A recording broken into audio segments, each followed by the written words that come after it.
Hey, this is Glenn, and welcome to Glenn's Gourmet Eats. Today we're going to be making an Italian wedding soup, but we're going to be making a regional one. It's one that's developed out in Pittsburgh, and it's called Pittsburgh wedding soup, but it's the same thing as Italian wedding soup. But let's get started with the ingredients. Okay, we're going to start off making the meatballs. So what I have here is 2 slices of hearty white bread. Don't get the Wonder Bread that's all full of air. Get one that's, I get the Arnold Country White or the Pepperidge Farms Hearty White. But like I said, don't get the one that's all air in it like Wonder Bread. That won't work. And what I'm going to do is just break these into small pieces in here. Italian wedding soup has that small little meatballs in there. And that's what we're making now, so. Yeah. Hate to sit there and watch me break bread, but look at that's done pretty quickly. You want to get it small pieces here. You don't want to have big chunks in there because you don't want a big chunk of bread in your meatballs, but that's okay. Well, we're going to mash these up anyway, and you'll see what happens here.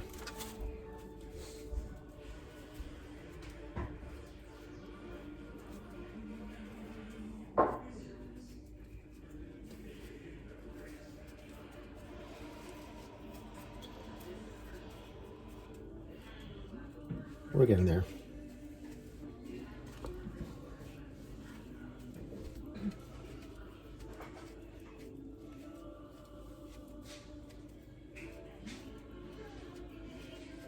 All right, almost there. And to this, we're going to add 1/2 cup of whole milk. If you want, you can use skim, but you won't get the same consistency. And I'm going to take my potato masher and I'm going to mash these all up until the bread is all soaked in and you have a nice paste.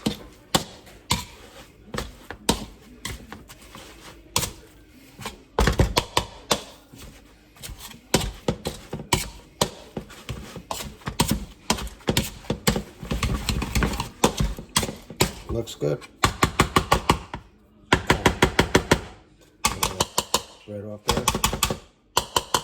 Sorry about the banging, but that's part of it. Okay. And let me just get a, you can use a rubber spatula for this.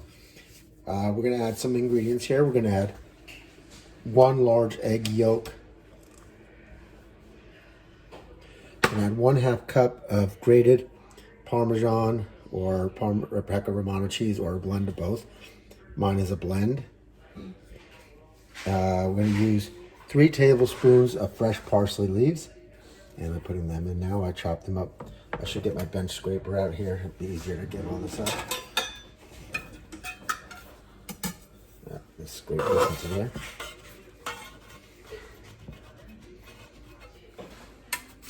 There, that's better.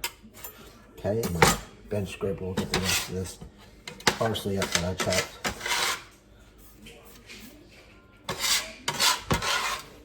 Good. I need 3 cloves of garlic that are minced.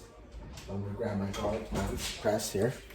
And I have 2 cloves, but as you can see, they're pretty big cloves, so they probably equal almost 3, maybe 3.5 cloves there. So let's press these into there. Yep.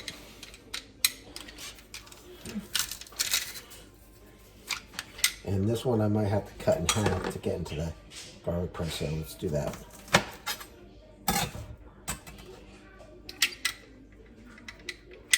There's a pretty big clove there. And 1 more here.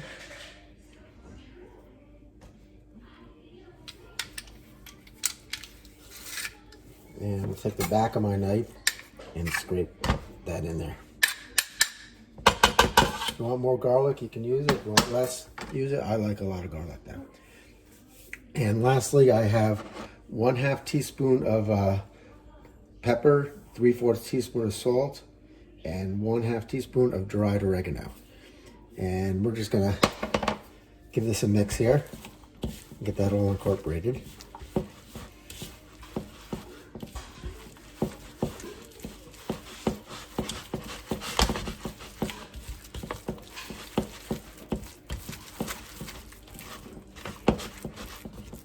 Great. And now comes the dirty part. I'm going to grab a pound of meatloaf mix. And meatloaf mix can be found by your hamburger meat. If you can't find it, you can use ground beef, ground veal, and ground pork, third, and a third of each. But most supermarkets will have what they call meatloaf mix, which is already ground with those things. And I'm just gonna mix these in here with my hands.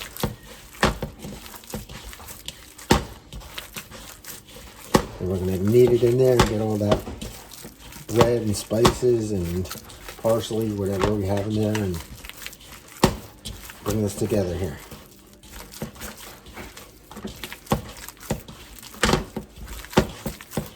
Once it's all incorporated, we're good to go. We're good there. So let me just wash my hands here and we'll come back.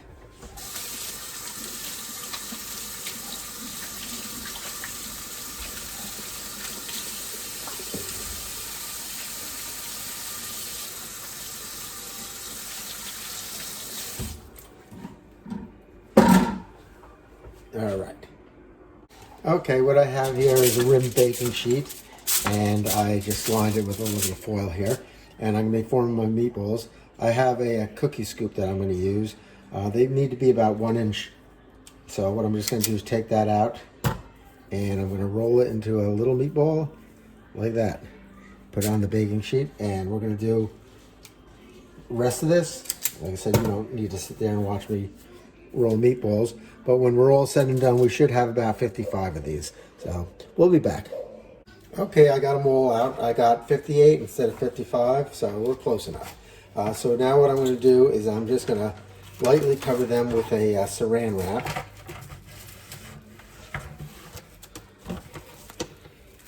And let's see what I can do here. I hate working with saran wrap. It's like annoying, but this makes it a little easier. These cut ones here that you can cut yourself instead of ripping them. It sometimes makes it a little easier. Let's see, so I'll go across here. All right. So like I said, I'm just going to lightly cover them, and we're going to stick them in the refrigerator for about 30 minutes, an hour's best. And this is just going to firm them up, so when we do boil them in the soup, they're not falling apart.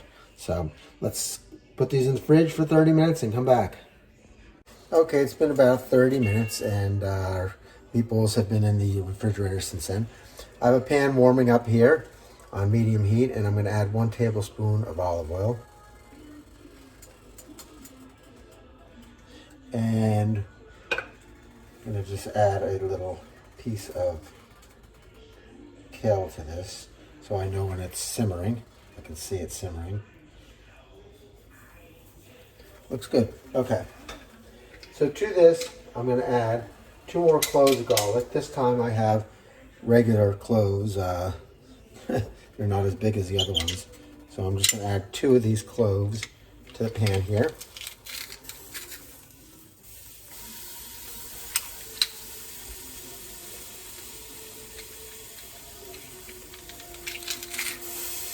And let me get my bench scraper and we'll scrape that off.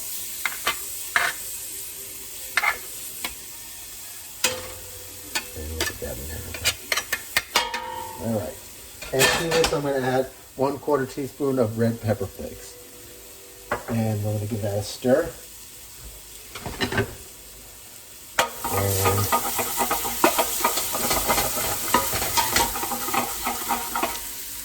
And really quickly, we're going to add chicken broth. I'm using canned chicken broth. I want 32 ounces of this, so I'm just going to scrape up as we go along here.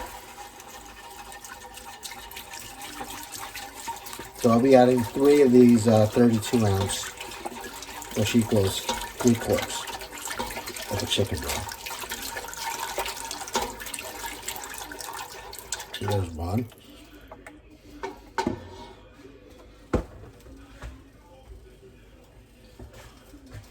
2.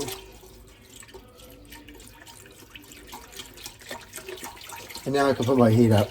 We're going to bring this to a boil.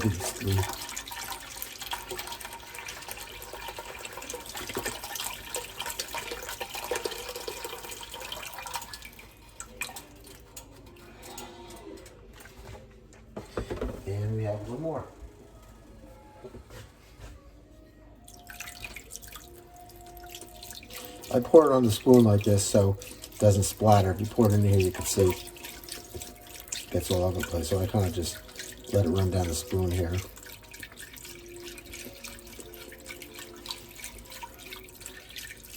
And here we go. We're just going to give this a mix here. And we're going to bring this up to a boil. When this is boiling, we'll be back. Okay, as you can see, our water is just starting to boil now. And we're going to do a decent boil here. And what I'm going to add to that is I have 1 head of chopped kale. You can use spinach if you want. I think kale gives it just a little bit more flavor. So I'm going to go with the kale today. And we'll throw this in there. About 1 head. Whoop.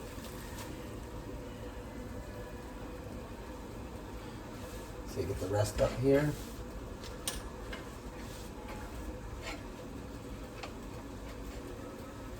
Got this one piece is giving me a hard time sticking to the board here. All right, we're almost there. Let me get a bench scraper again. All right, there we go. Good. All right, we're going to stir that in, and we're going to bring this down to a simmer, and we're going to simmer this for about 10 minutes. So let me bring that down to just a gentle simmer.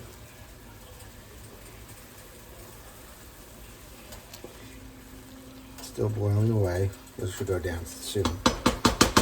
Yep. There we go. So once this gets down to a simmer, I'll start my timer for about 10 minutes. I just want this to kind of cook down a little bit. So we'll come back in 10 minutes and see what that looks like. Okay, our kale's been simmering for about 10 to 15 minutes now. And to the pot now, I'm going to add the meatballs that we've been having in the refrigerator. So let's do this real slowly here. Just add these to the pot here, one at a time. Drop them close to the water without getting your finger in there so you don't splatter it up.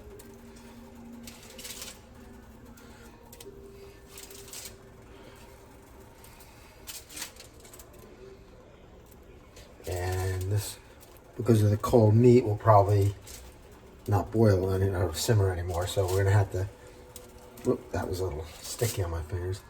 We'll have to bring this up to another simmer again once we get all these in there.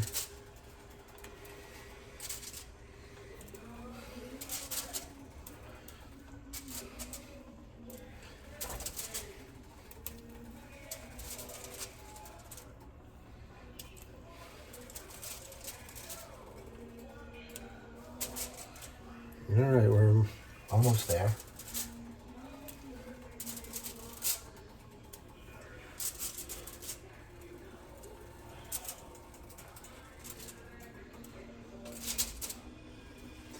Two more to go.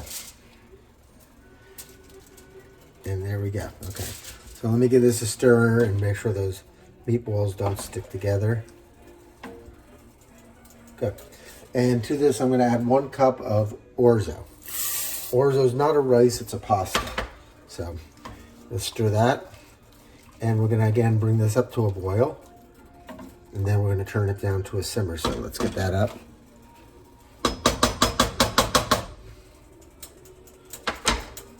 And when that comes to a boil, we'll come back. Okay, it's back to a boil, so I'm going to put this down to a simmer, give it a stir, and I'm going to let this simmer until those meatballs are done, which is going to take about 15 more minutes. So in 15 minutes, we'll take a look at what this looks like. Okay, our meatballs have been going for about 10 to 15 minutes now. And then one last stir. I'm actually going to turn the stove off at this point. And this is what they look like. So that looks really good. Nice healthy soup, really. So what I'm going to do is I'm just going to season this a little bit with a little salt and pepper here. Not much.